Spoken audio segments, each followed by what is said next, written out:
रुको, अगर ये एक बात सुन ली तो आज के बाद तुम्हारी किस्मत बदल सकती है। श्री कृष्ण कहते हैं माइनस जो ये सुन ले उसकी किस्मत बदल जाती है। एक बार एक युवक बहुत परेशान था। उसकी जिंदगी में न पैसा बचा था, न सिर पर कोई छत, और अपनों ने तो जैसे उसे पहचानना ही छोड़ दिया था। हर मोड़ पर उसे सिर्फ तिरस्कार और हार मिली थी। एक दिन हार की थकान जब बर्दाश्त से बाहर हो गई तो वो नदी के पथरीले किनारे पर गिर पड़ा। आसमान की तरफ सूजी हुई आंखों से देखकर वो चीखा, हे प्रभु, क्या मेरी रूह का कोई मोल नहीं? आखिर मेरी किस्मत में सिर्फ हार ही क्यों लिखी है? चारों तरफ सन्नाटा छा गया, सिर्फ पानी की लहरों की आवाज थी।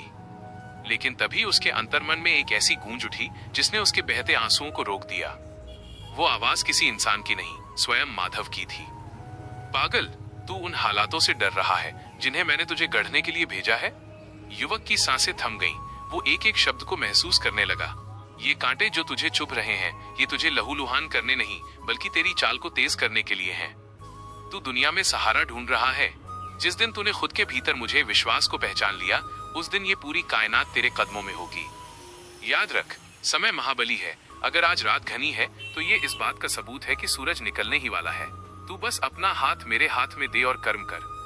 परिणाम की चिंता छोड़, क्योंकि तेरे संघर्ष का हिसाब मैं खुद रख रहा हूँ। ट्विस्ट, युवक को एहसास हुआ कि जिसे वो अब तक अपनी बदकिस्मती समझ रहा था, वो असल में ईश्वर द्वारा ली जा रही उसकी सबसे बड़ी परीक्षा थी, ताकि उसे बड़े मुकाम के लिए तैयार किया जा सके।